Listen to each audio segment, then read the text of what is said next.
নমস্কার বন্ধুরা, আমি কবিতা সিংহ কাছাড় জেলা আসাম রাজ্য থেকে আজকের এই ভিডিওটি সবার সাথে শেয়ার করছি। শুরুতে জানাই আমার কবিতা মিউজিক ওয়ার্ল্ড KMW চ্যানেলে সবাইকে স্বাগত। আশা করছি আপনারা সবাই ভালো আছেন আর সুস্থ আছেন। আজ আমি সবার সাথে শেয়ার করতে চলেছি আমার ছাদ বাগান তথা বাড়ির আশেপাশে যেগুলো সবজি করেছি সেগুলোর ভিডিও শেয়ার করতে চলেছি।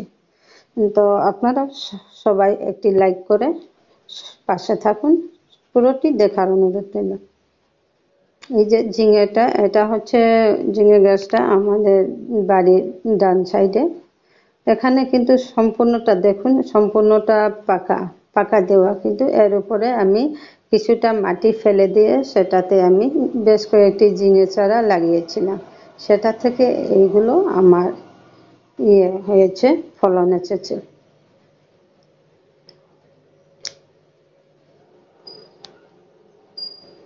এই তো আমি এটা একেবারে পরিপুষ্ট 3টা ঝিঙে পেয়ে গেলাম।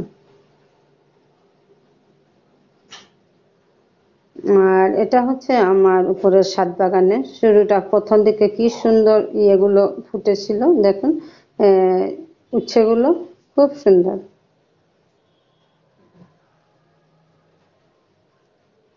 এখানে আমি 2টো উচ্ছে চারা লাগিয়েছিলাম, এবারও আবার নতুন করে লাগিয়েছি, সেটা অন্য ভিডিওতে দেখাবো। কারণ এই যে উচ্ছে গাছ আমাদের পুরো বছরটায় ফলন পাওয়া যায়, তাই আমি ইদানিং এই মাত্র 1 সপ্তাহ আগে আমি রোপণ করে দিয়েছি।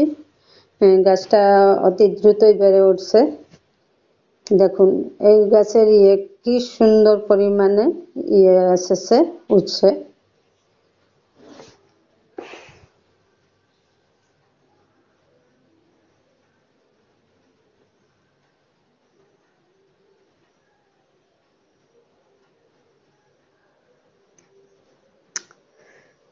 তো শুরু থেকে শেষ পর্যন্ত দেখবেন। আর এখন আমি আমাদের বিষ্ণুপ্রিয়া মণিপুরী ভাষায় আমাদের যে মা দিদিমারা রয়েছে ওদেরকে একটি সুন্দর টিপস দেওয়ার জন্য আমি ভিডিওটি আবারও আপলোড করেছি। সেজন্য আমি আমাদের ভাষায় কি কি করে আমি এই গাছটি বড় করেছি, কি সার প্রয়োগ করেছি, সেটি আমি আমাদের ভাষায় বলে নেব।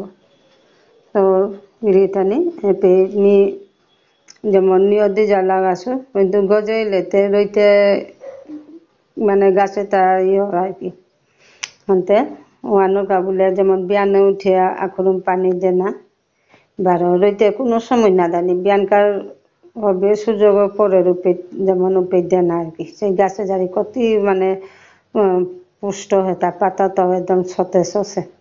এত সুন্দর গাছের মানে পাতাগুলো এত সতেজ টাটকা। এটাতে মানে কোন শুরুতে কোনো ছিল না, পোকামাকড় কোনো ছিল না, কিন্তু শেষে জানি কি হলো অনেকগুলো একেবারে মাছির আকারে মনে হলো মৌমাছি এভাবে বেশ পাল পাল হয়েছে আশেপাশে ঘোরাঘুরি করতাম। তখন আমি কৃত্রিম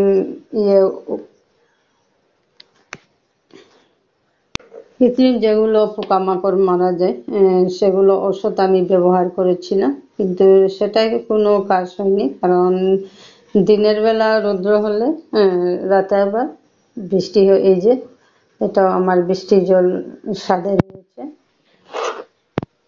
তো এত সুন্দর কেরালাগুলো হয়েছিল। এখানে আমি ছাদ বাগানে এটা অপর পাশে লাগিয়েছিলাম, আবারও লাগিয়ে দিয়েছি। আর এটা হচ্ছে আমার যে ঝিঙে যখন পেরেছিলাম সেখানে আরেকটি বটবটি গাছ এখানেও লাগিয়েছি। সেটা থেকে আমি বেশ কয়েকটি রামাস পেয়ে গেলাম। এবার আমি কি করেছি ওই যে গাছে পোকা লাগার কারণে এই যে আমার শাশুমা খুব খুশি গাছের ইয়েটা দেখে, ফলনটা কি সুন্দর হয়েছে বলে। এভাবে আমি আরেকটা চারার জন্য রেখে দিয়েছি, এখনো পারা হয়নি, গাছেই রয়েছে। কারণ আমি যে কোনো সময় সবজি বাগান করলে যখন শুরু থেকে যে ফলটা আছে সেটা রেখে দিই। কারণ আগেই আমি চারার জন্য সেটা রেখে দিই, বীজগুলো সংরক্ষণ করে রাখি, তারপর তো সবাইকেও বিলি করে আমি রোপণ করি। এই যে এখন নারকেলের ডাব একটা জল খাবো।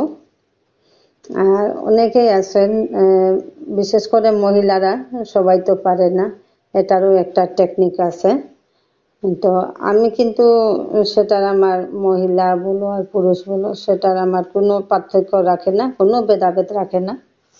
কিন্তু দেখতে পাচ্ছেন আমি নিজে এটাকে বাকলগুলো শুলে তারপর সেটার জল খেয়েছি আর মালাইগুলোও খেয়েছি। আজকে ছোট্ট ভিডিও করলাম সবার উদ্দেশ্যে, সবাই যেন ভালো থাকুন, সুস্থ থাকুন। আমি এই ইদানিং রোজ আমি ডেইলি একটা না হলে দুটো এই ডাবের জল খেয়ে থাকি, কারণ আমার ইউরিক অ্যাসিডের মাত্রা কম, ইউরিক অ্যাসিডের মাত্রা 2 তবে আমি রোজ খাই, কারণ ডাবের জল ইউরিক অ্যাসিডে খুবই উপকারী। আমি নিজেই প্রমাণ পাচ্ছি, তাই আজও খেয়েছি। রোজ আমি মোটামুটি 50-55টা গাছ থেকে পাড়া হয়েছিল, তাই সামতো আমি খেয়ে ফেলি। বাড়িতে কেউ খায় না, শুধু আমি আর আমার শাশুড়িমার জল খাই। নারকেল তো খেতে পারে না, ওর দাঁত নেই, 2-1টি মাত্র দাঁত রয়েছে, সে কারণে ও খেতে পারে না, দাঁত দিয়ে চিবোতে পারে না। আমি কিন্তু নারকেলের মালাই খাই, এর সাথে এই যে ডাবের জল পান করি। দিনে অন্তত 2-3টার মতন আমি ডাবের জল পান করি, কারণ এই যে ইউরিক অ্যাসিডে খুব প্রমাণ পাওয়া গেছে ডাবের জল খাওয়ার পর ইউরিক অ্যাসিডটা মানে নিয়ন্ত্রণে থাকে। তবে আমি ওষুধও খেয়ে নিচ্ছি, ইউরিক অ্যাসিডের ওষুধ, তবুও সাথে এই যে ডাবের জল পান করে থাকি। আর ডাবের জল গরমের দিনে কিন্তু শরীরকে খুব ঠিকঠাক রাখে। এই যে দেখুন কি সুন্দর বাকল ছুলে ফেলে।